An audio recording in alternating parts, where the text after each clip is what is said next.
예, 1720년 스위스 쥐리히에서 태어난 에이브러함 비닝거라는 사람이 있었습니다. 그는 어렸을 때 부모와 함께 미국으로 이민 가는 도중에 불행하게도 배 안에서 퍼진 그 전염병으로 부모가 일찍이 세상을 떠나고 말았습니다. 그래서 소년 비닝거는 아는 사람 없는 낯선 미국 땅에서 홀로 노동을 하며 학비를 벌어서 공부하였고 마침내 성경학교를 졸업하여서 전도자가 되었습니다. 그러던 어느 날 비닝거는 당시 덴마크령이었던 세인트 토마스 섬의 흑인들이 매우 비참하게 혹사당하고 있다는 이야기를 들었습니다. 그래서 청년 비닝거는 선교 본부를 찾아가서 자신을 그 섬으로 보내달라고 부탁했습니다. 그렇게 비닝거가 세인트 토마스 섬에 선교사로 도착했을 때 그곳에서는 노예 외에 그 누구도 노예에게 설교를 할 수 없도록 법으로 규정을 하고 있다는 사실을 알게 되었습니다. 그것은 농장주들이 흑인들을 무지와 맹종의 상태에서 불어먹기 위해서 교육을 받지 못하도록 고안해낸 정책이었습니다. 하지만 비닝거는 포기하지 않고 세인트 토마스 섬의 통치자에게 편지 한 통을 보냈습니다. 부디 제 남은 생애를 노예로 살 수 있도록 허락해 주십시오. 세인트 토마스 섬에 충실한 노예로 봉사할 것을 약속합니다. 다만 복음을 전할 수 있도록 허락해 주십시오. 그래서 비닝거는 스스로의 자유를 포기하고 노예로 살면서 고단한 삶 속에서도 틈틈이 다른 노예들에게 복음을 전했습니다. 이 소식을 전해들은 덴마크 국왕이 감동하여서 식민지 법을 개정해서 자유인과 노예의 접촉을 허가했으며 비닝거에게 전문적으로 전도 사업에 종사할 수 있도록 허락해 주었습니다. 그 이후 비닝거는 본국으로부터 여러 명예스러운 자리로 부름을 받았지만 정중히 사양하며 평생을 세인트 토마스 섬에서 흑인 노예들의 복지와 전도에 힘쓰다가 하나님의 부르심을 받았습니다. 자, 목숨을 건 중보자의 삶. 에이브러함 이 비닝거와 오늘 또 본문 속에서 이제 본문 속에 유다의 삶, 그 삶을 한마디로 정의하면은 자기 희생을 통한 중보자의 삶, 이렇게 정의할 수가 있습니다. 본문은 요셉의 마지막 시험으로 술잔을 훔친 혐의를 베냐민에게 뒤집어 씌우고 종으로 삼겠다고 형제들을 협박하는 장면입니다. 여기에서 유다가 자기 희생을 통한 중보자로 나섭니다. 그리고 유다의 자기 희생을 통한 감동적인 응변, 그 응변으로 드디어 요셉은 형제들을 향한 모든 의심을 거둬들이고 온전한 용서 속에서 이제 드디어 45장에 가면 자신의 신분을 밝히고 진정한 화해를 이루게 되는 그런 사건이 오늘 본문 속에 기록이 되어 있습니다. 자, 오늘 이제 34절 마지막 절까지의 말씀을 이제 두 파트로 나누어서 우리가 하나님의 음성을 들을 텐데요. 오늘은 이 첫 번째 메시지 같이 듣도록 하겠습니다. 우리 같이 주의 첫 번째 메시지 같이 읽겠습니다. 시작. 하나님께서는 자기 희생을 통하여 하나님의 나라와 주님의 몸인 교회를 책임지고 가족과 이웃의 생명을 돕고 해우고 살리려는 성도들을 기뻐하신다. 예, 하나님께서는 잔을 훔쳤다라고 하는 그 누명을 쓴 베냐민, 그 베냐민과 함께 형제들이 자신의 집으로 잡혀오는 것을 보자 요셉이 그들을 향해서요, 오늘 14절에 17절을 보니까 강하게 질책했다라고 그렇게 말씀을 합니다. 그러자 유다가 모든 형제들을 대표로 해서 나서면서 자신의 죄들을 인정하고 모든 형제가 총리의 종이 되겠다고 말을 하자 요셉이요, 베냐민만 종이 되고 나머지 형제들은 어떻게 하라고요? 모두 고향으로 돌아가라고 그렇게 명령했다고 말씀합니다. 자, 오늘 14절에서 17절 말씀, 이 말씀을 통해서, 본문을 통해서 하나님께서는 우리에게 세 가지를 알게 하십니다. 첫 번째는 14절과 15절을 통해서요, 형제들이 극도의 공포에 휩싸여 있음을 먼저 알게 하십니다. 우리가 먼저 14절을 보니까 그러죠. 하나님께서 14절부터 특이한 그 기록이 하나가 나오는데요. 오늘 14절 보시기 바랍니다. 유다와 그의 형제들입니다. 지금까지는 한 번도 유다와 그의 형제들이라고 쓴 적이 없어요. 형제들 혹은 뭐 요셉의 형제들 이제 이런 식으로 썼죠.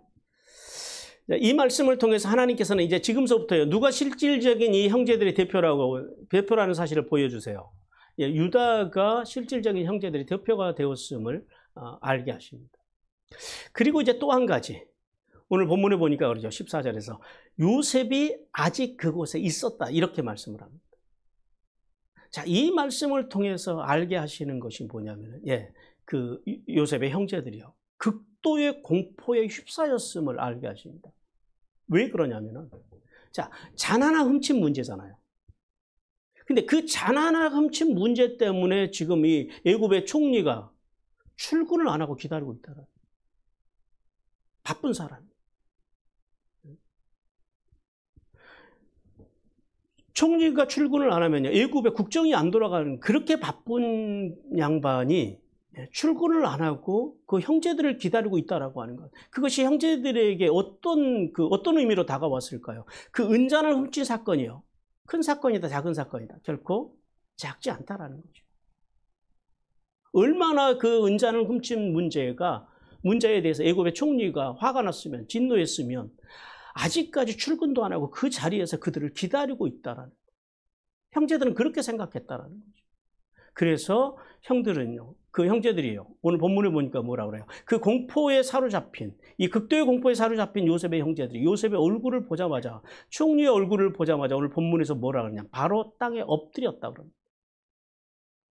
그리고 이들이 공포에 떨었다라고 하는 사실을 이 엎드렸다라고 하는 말씀에서 더 자세히 알 수가 있어요. 이 엎드리다라는 말이 지금 요셉의 형제들이 이 요셉 앞에 엎드리는 게 이게 지금 처음이 아니거든요.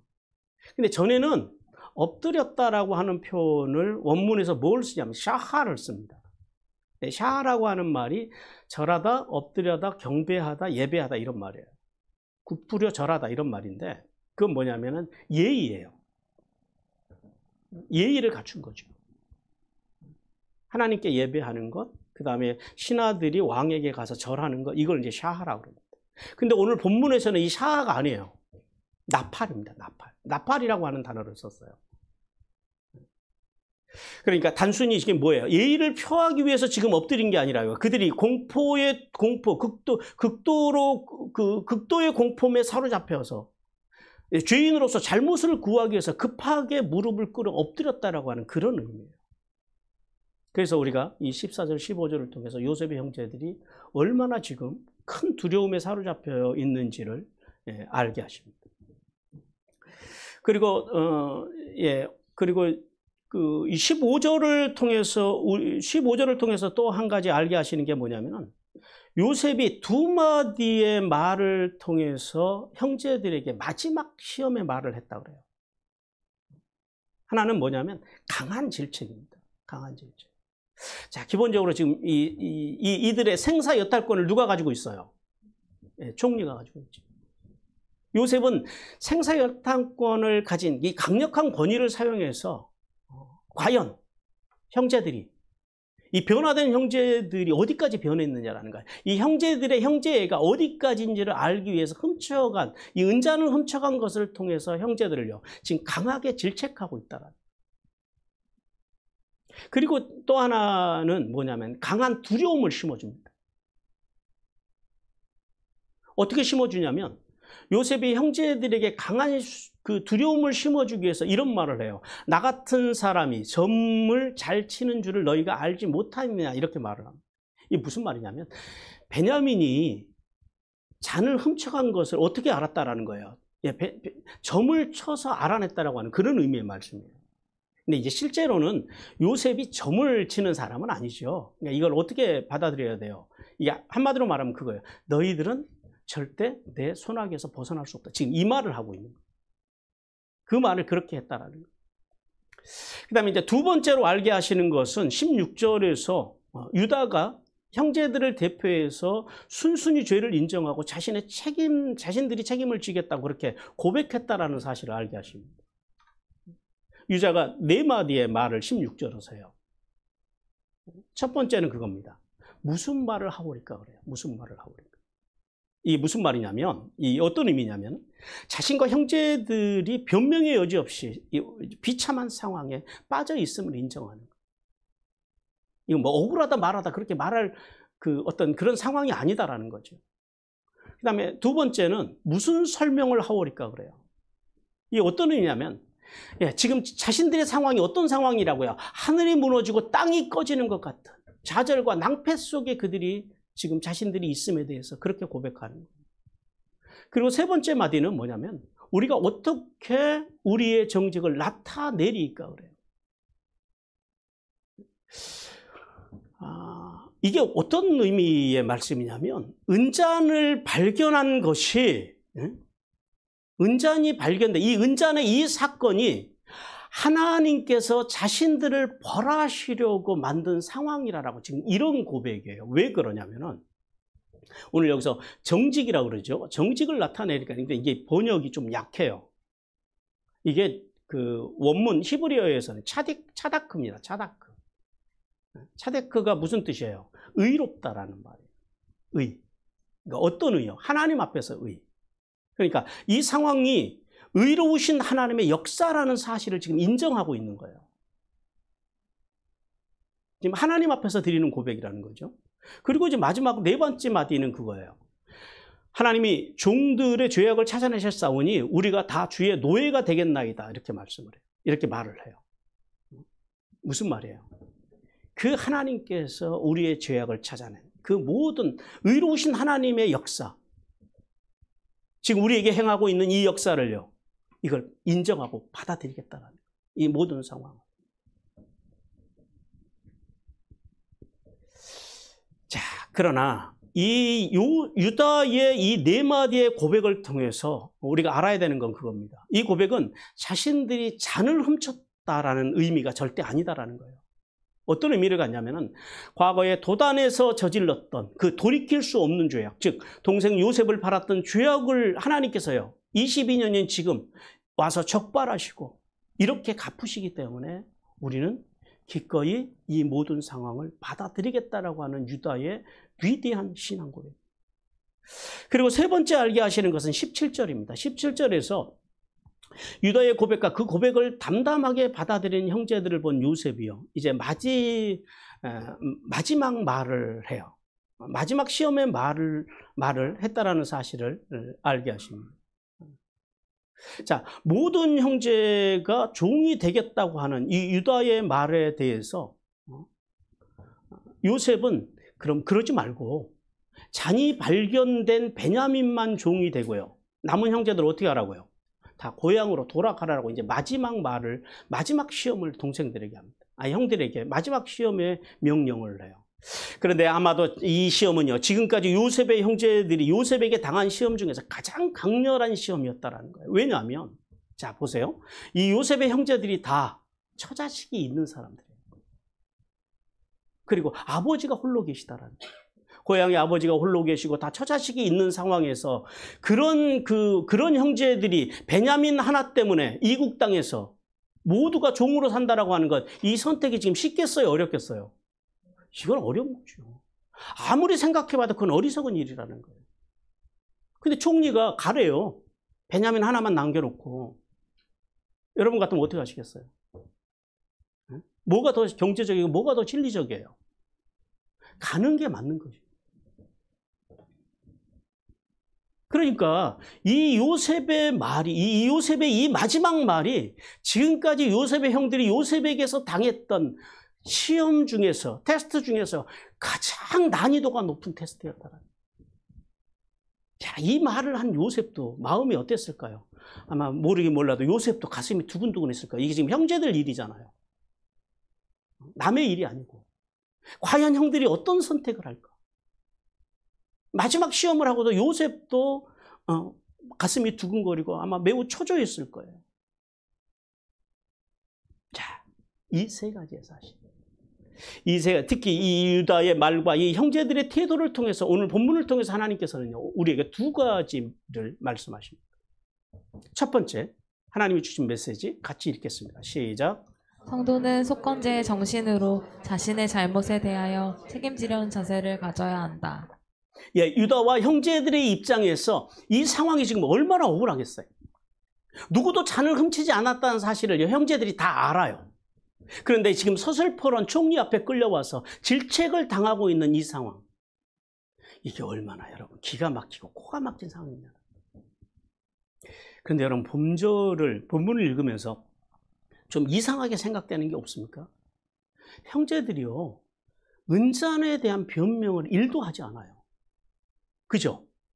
은잔에 대해서 어떠한 변명도 하지 않고 모든 상황을 그냥 지금요 순수하게 받아들이면서 그냥 그저 책임을 지겠다고 그렇게 말을 합니다.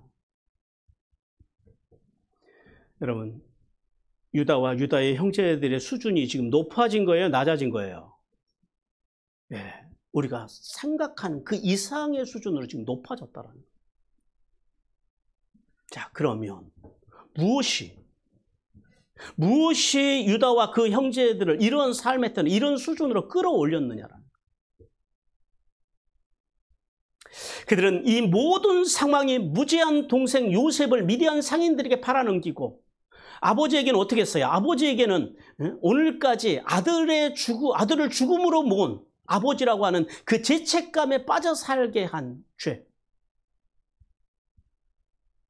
그 죄에 대한 하나님의 보응으로 그들이 자신들의 이 상황을 그들이 그렇게 인지했다는 거예요. 그래서 유다와 형제들은요, 형제를 팔고 아버지를 기만한 죄에 대한 하나님의 심판으로 인지하고 이 모든 상황을 지금 어떻게 하고 있다고요? 겸손하게 받아들이고 있다는 거예요. 그러니까 지금 잔이 문제가 아니에요. 잔에 대해서 변명할 마음이 1도 없다라는 거죠. 여러분, 타락한 인간에게서 가장 먼저 나타나는 반응이 뭘까요? 타락한 인간에게서 인간이 최초의 타락이 어디서 일어났어요? 에덴 동산. 그 에덴 동산에서 인간이 타락하고 가장 먼저 나타냈던 반응은 뭐냐면은 자신의 잘못을 인정하려 않고 그리고 책임지려고도 하지 않는 자세. 되려 어떻게 해요? 다른 사람과 그리고 상황에다가 다른 사람과 상황에서 문제를 찾고 심지어는 책임을 전가하려고 합니다. 자, 선악과를 따먹은 죄악으로 인해서 하나님께서는 아담을 책망하시자 아담은 그 자신의 죄를 누구에게로 돌려요? 하나님과 하와에게로 돌려요. 자기는 죄 없다라는 거죠.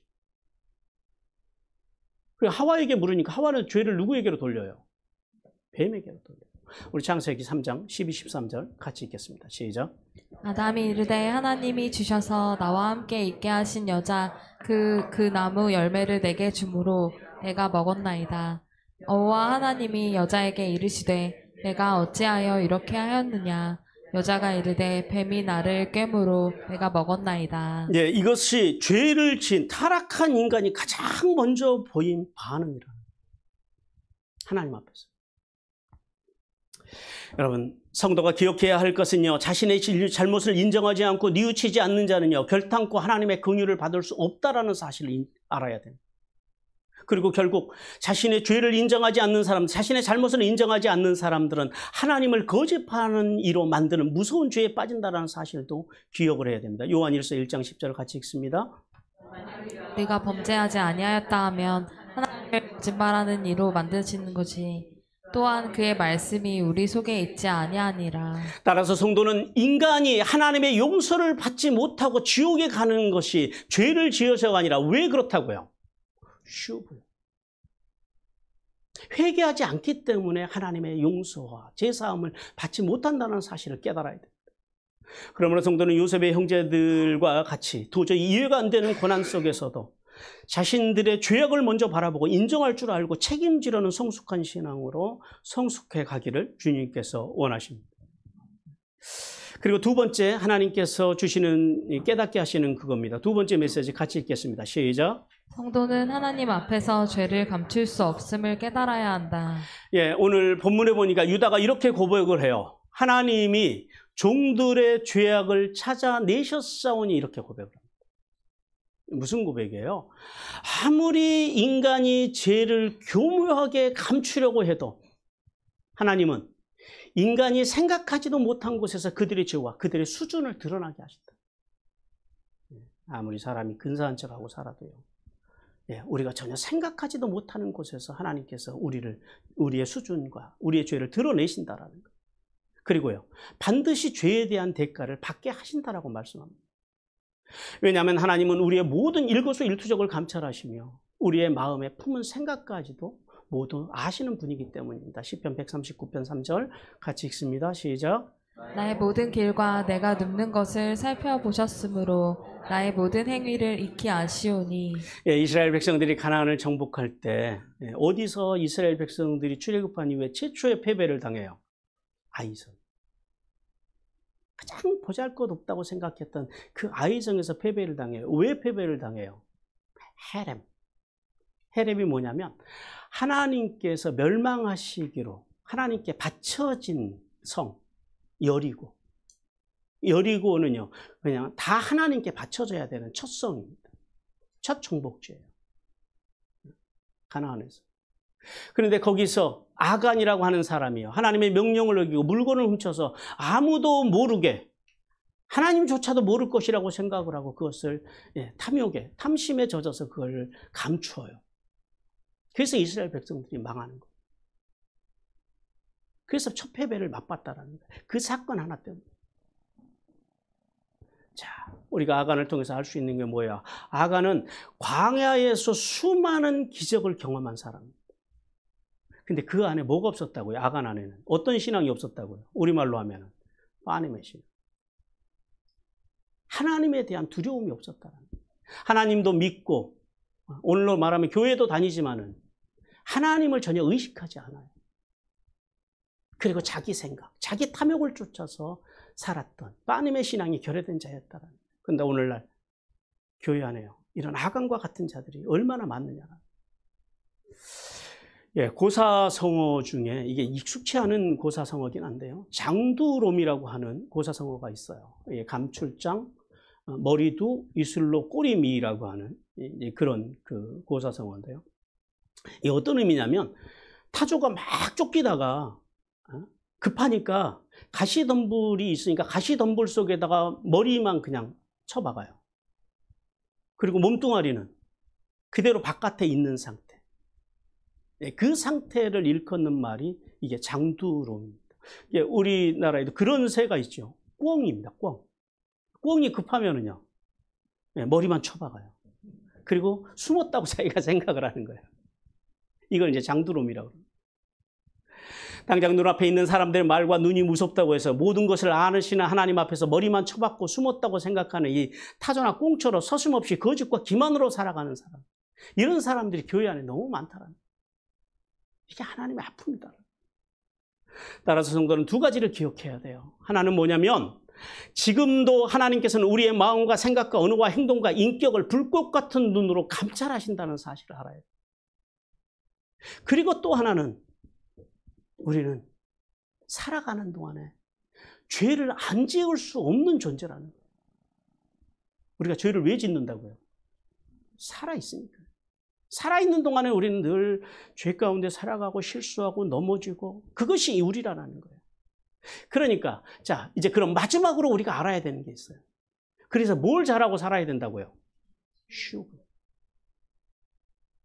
하나님께로 돌아가는 삶. 오늘 여기 유다와 그의 형제들처럼요, 하나님 앞에서 장두로미와 같은 그 어리석은 거짓된 삶을 버리고 전심으로 회개하고 자신들의 죄값을 속건제 정신으로 치르려고 하는 그런 마음으로 살아갈 때 하나님의 나라가, 영원한 삶이 열린다는 사실을 깨닫기를 주님께서 원하십니다. 그리고 이제 오늘 18절과 26절을 통해서 베냐민을 데려오게 된 경위에 대해서 이제 고하는 유다에 대해서 말씀을 합니다. 자, 하나님께서는 총리의 제안, 즉 베냐민을 제외하고 다른 형제들은 모두 고향으로 돌아가라고 하는 총리의 명령을 들은 유다가 이제 18절부터 34절 마지막 절까지 형제들을 대표해서 구약 성경에서 이제 이게 여러 신학자들의 평가예요. 구약에 나오는 그 어떤 고백 중에서, 웅변 중에서 가장 정직하고 가장 감동적이고 가장 아름답고 가장 경건한 웅변이 오늘 이 18절에서 34절까지의 유다의 웅변이라고요. 신학자들이 다 그렇게 평가를 합니다. 그리고 그 웅변을 통해서요, 총리인 요셉의 마음을 감동시켰다라고 말씀합니다. 자, 본문 속에서 이제 유다는 두 가지로 요셉을 감동을 시킵니다. 첫째는 어떤 태도냐면은 철저한 겸손입니다. 유다의 겸손을 우리가 본문에서 볼 수 있는 것은 그거예요. 유다가 요셉을 뭐라고 불러요? 본문 속에서 내 주여라고 부릅니다. 근데 이것도 좀 번역이 좀 약해요. 뭐가 빠졌어요. 중요한 단어를 우리 그 개역개정 성경에서는 번역을 안 했어요. 이게 원문으로 보면, 히브리어로 보면 그래요. 비아도니입니다. 비아도니. 아도니가 내 주라란 말이거든요. 근데 비라고 하는 단어, 이 비가 어떤 뜻이냐면 제발이라는 말이에요. 그러니까 직역을 하면 이렇게 돼요. 제발 내 주여, 이런 말이에요. 근데 이 제발을 의미하는 비라고 하는 단어가 어떤 단어냐면은 다른 사람에게 간청을 하거나 자비를 구할 때 자신을 낮추는 겸손의 표현이 이 비입니다. 즉, 유다가 어떻게 했다고? 요셉 앞에서 자신을 철저하게 겸손하게 낮추어서 그 애굽 총리인 지금 요셉의 자비를 구하고 있다라는 거예요. 그래서 이제 유다의 철저한 겸손을 보게 하시고요. 그리고 또 하나는 유다가 베냐민을 데려온 과정을 너무 상세하고 너무 논리적으로 그리고 은혜롭게 진술을 해요. 자, 본문 이제 오늘은 26절까지만 보는데요. 이제 유다를 데려온 과정에 대해서 이제 26절까지 이야기를 하는데, 본문 속에서 그런데 한 가지 좀 본문 속에서 특이한 게 있어요. 성경을 이제 공부하다 보면 뭐가 있냐면은, 보통 여러분 이런 상황이라면 뭘 먼저 이야기할까? 그러니까 지금 유다가 이렇게 지금 장황하게 설명하는 이유는 뭐예요? 베냐민만 놓고 가라고 하니까 아니요. 베냐민이 아니고 나를 놓고 베냐민은 가야 됩니다. 이 말을 지금 하고 싶은 거거든요. 베냐민을 보내야 된다. 베냐민을 아버지에게로 보내야 된다라고 말할 때 누구를 먼저 이야기를 해야 돼요? 누구와 누구의 관계를? 사실은 아버지를 먼저 이야기해야 되거든요. 근데 오늘 본문을 보세요. 아버지와 베냐민의 관계를 먼저 말을 하는 것이 아니라 누구와 누구의 관계를 먼저 이야기하냐면요. 총리와 베냐민의 관계를 먼저 이야기를 해요. 본문을 보시면. 그게 이제 오늘 그 18절에서 26절까지가 그 내용입니다. 그러니까 왜 그랬을까요?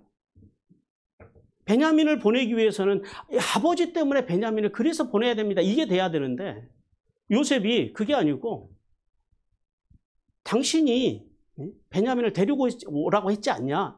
우리 약속을 지켰다. 지금 이 이야기를 하는 거예요. 자, 왜냐하면 이 베냐민을 종으로 남기고 가는 것은요, 절대 안 된다라는 거죠. 이 절박한 상황 속에서 총리의 마음을 움직일 수 있는 것. 그래서 유다가 이제 총리와 베냐민 간에 있었던 그 이야기를 지금 하고 있는 거예요. 왜냐하면 지금 베냐민을 데려갈 수 있는 길은 딱 한 길뿐이에요. 총리의 마음을 감동시키는 길밖에는 없습니다. 그래서 이제 베냐민을 데려온 과정에 대해서 설명을 해요. 먼저 지난날 그 유다가 총리가 동생에 대해서 질문을 했지 않느냐라고 여기서부터 시작을 해요. 그래서 총리의 질문에 대해서 우리가 4가지로 답을 했다라는 거예요. 동생에 대해서. 첫째, 우리의 아버지는 노인이었다라는 거예요. 노인이다라는 거예요. 그리고 둘째는 그 막내 동생이 있는데 아버지의 노년기에 낳은 아들이었다. 그리고 세 번째는요. 막내 동생에게는 그의 어머니에게서 태어난 형이 하나가 있었는데 지금은 죽고 그만 그 어머니의 유일한 아들로 남아있다. 그리고 네 번째는 그 아이는 아버지가 절대적으로 사랑하는 아이다. 이제 이렇게 이야기를 했다라는 거예요. 그랬더니 그 말을 듣고 총리가요, 그 아이를 데려와서 자기한테 직접 보여달라고 했어요. 보고 싶어 하였고.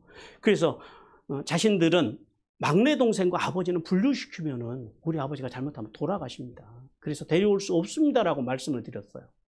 그랬더니 총리가 그 아우를 데려오지 않으면 다시는 얼굴을 보지 못할 것이라고 말했다고. 그래서 자신들이 고향에 데려가서 아버지에게 자세한 상황을 설명하고 곡식을 더 사오라고 하는 아버지의 명령에 동생을 데려가지 않으면 살 수 없다라고 설득을 해서 그 동생을 데려왔다라는 이 속사정을 이제 이 총리 앞에 유다가 다 이야기를 하는 거예요. 무슨 말이에요? 우리는 약속지켰다라는 거예요. 우리가 얼마나 당신하고 이 약속을 지키기 위해서 애를 썼는지 이제 그걸 이야기하는 거예요. 성도 여러분. 자, 하나님께서는 형제들을 대표해서 베냐민을 위하여 탄원하는 이 유다의 자세와 그리고 유다의 웅변, 그의 말을 통해서 우리에게 주시는 메시지는 이겁니다. 같이 한번 읽겠습니다. 시작. 사람의 마음을 움직이는 것은 겸손이다. 네, 뭐가 사람의 마음을 움직인다고요? 네, 겸손. 자, 하나님께서는 오늘 본문 속에서 이 유다의 겸손을 보게 하시는 거예요. 근데 유다의 겸손 속에서도 두 가지를 보게 하십니다. 하나님께서 두 가지를 말씀하세요. 첫째는 뭐냐면 유다의 겸손 속에는 뭐가 담겨 있다고요? 간절함입니다.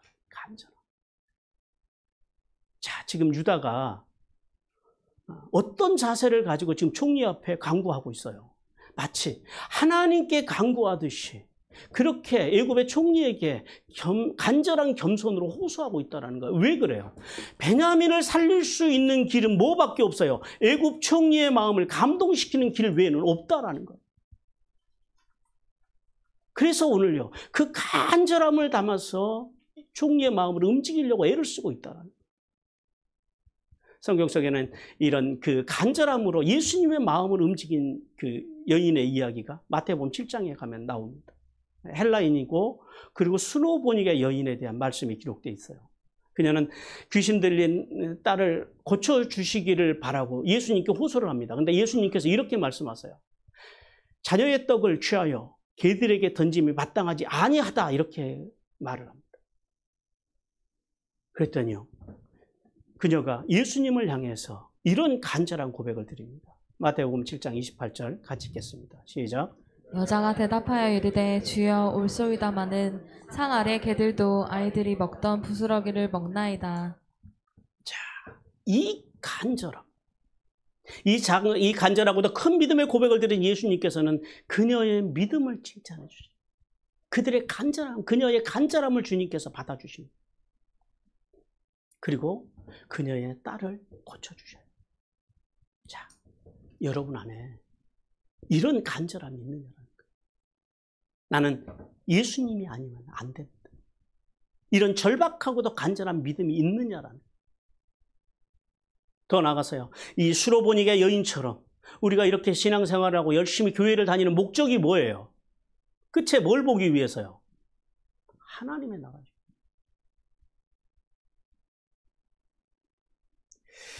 이 수로보니의 여인처럼 천국의 끝자락이라도 잡아야 한다라고 하는 그런 절박한 마음을 가지고 신앙생활을 하느냐. 하나님께서는 오늘도 예수님이 아니면 안 된다라고 하는 이 절박하고도 간절한 믿음으로 어찌하든지 말씀과 말씀의 정신으로 살기 위해서 발버둥 치는 성도들에게 하늘의 문을 열어준다는 사실을 깨닫기를 주님께서 원하십니다.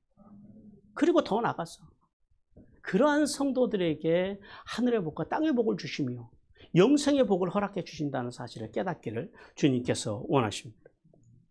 그리고 유다의 겸손 속에서 두 번째 보게 하는 것은 이거예요. 자기 희생이 그 속에 담겨 있다는.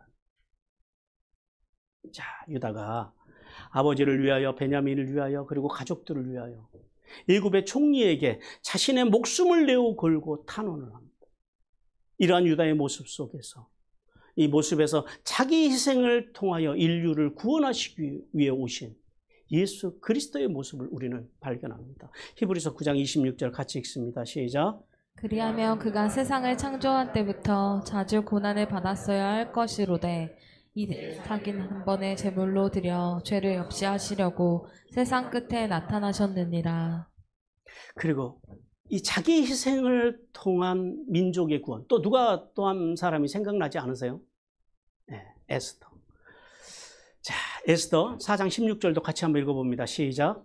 당신은 가까운 수산에 있는 유다인을 다 모으고 나를 위하여 금식하되 밤낮 3일을 먹지도 말고 마시지도 마소서. 나도 나의 시녀와 더불어 이렇게 금식한 후에 규례를 어기고 왕에게 나아가니 죽으면 죽으리이다 하니라. 자, 하나님께서는 이렇게 자기 희생적인 겸손으로 아버지와 동생과 가족을 책임지려고 하는 유다의 후손. 자, 그 후손에서 누가 오셨다고요? 네, 구약시대에는요. 그 후손을 통해서 이스라엘 민족, 이스라엘의 역사 가운데 최고의 성군이었던 다윗이 그의 후손으로 이 땅에 왔다라는 사실. 그리고 또 신약에서는요, 그의 혈통을 통해서 누가 오셨어요? 만왕의 왕이시며 만주의 주가 되시며 온 인류를 구원하신 예수님께서 그의 혈통을 타고 이 땅에 오셨다는 사실을 기억하기를 원하십니다. 무슨 말이에요? 세상에는 공짜가 없다라는.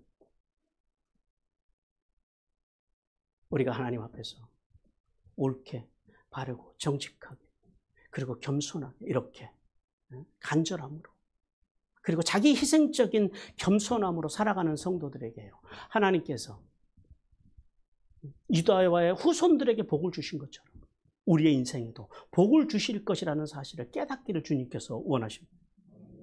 하나님께서는 오늘도 예수님처럼 유다처럼 에스더처럼 자기 희생을 통한 겸손으로 주님의 몸인 교회와 가족과 민족과 이웃을 책임지려고 하는 사람들을 주님께서는 오늘도 찾으십니다. 그리고 그들을 통해서 이 땅에 구속사를 이루어 가시며 그들이 이 땅에 살아가는데 필요한 모든 하늘의 복과 땅의 복도 겸하여 주신다는 사실을 깨닫기를 주님께서 원하십니다. 그러므로 성도는 겸손한 삶, 즉 간절하고 자기 희생을 담은 겸손한 삶으로 하나님을 기쁘시게 하여서 하나님의 페이버를 마음껏 누리는 형통의 삶을 살아가기를 주님께서 원하십니다. 사랑하는 성도 여러분, 유다의 자기적인 희생적인 삶의 고백을 듣고 있노라면요, 또 한마디의 사자성어가 생각이 납니다. 뭐예요? 개과천선. 개과천선. 야, 어떻게 이렇게 사람이 변하냐고요. 그 개차방 같은 요셉의 형들, 유다와 그의 형제들이요, 어떻게 이런 수준까지 올라올 수 있었느냐. 누구의 다루심이요? 하나님의 다루심.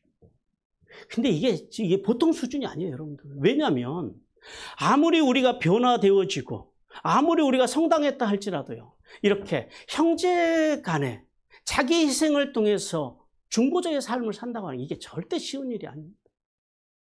여러분 같으면 형제들을 위해서 내가 종이 되겠습니다 하는 사람이 있으세요? 없어요. 그거 쉽지 않아요. 근데 유다는요, 지금 그 길을 가고 있다. 근데 유다만 가는 게 아니라 유다의 형제들이요, 같이 가고 있다는. 우리가 처음에 요셉의 이야기를 출발할 때 그 유다와 유다의 형제들의 수준을 봤잖아요. 그들이요, 22년이 지난 여기 와서 이만큼 성장했다. 이게 신앙생활입니다. 신앙생활은요, 날마다 성숙하고 성장해 가는 거예요. 예수를 20년, 30년 믿고도 똑같다. 다시 생각해 봐야 돼요. 그걸 과연 우리가 신앙이라고 말해야 되는지 다시 생각해 봐야 돼요. 오늘 유다의 형제들의 삶. 그래서 하나님께서 이들을 이스라엘의 12족장으로 세웠다는 사실을 우리는 깨달아야 됩니다. 그러므로 성도는 유다와 그 형제들의 희생적인 삶을 본받아서 우리도 하나님의 나라와 주님의 몸인 교회를 책임지려고 하고, 그리고 더 나아가서 우리의 가족과 이웃의 생명을 돕고 세우고 살리는 삶을 살기 위해서 발버둥침으로 영생의 복, 즉 세상 그 무엇과도 바꿀 수 없는 구원의 복과 함께 하늘에 있으리며 땅에 기름진 복을 충만하게 받는 성도들이 되기를 주님께서 간절히 원하십니다.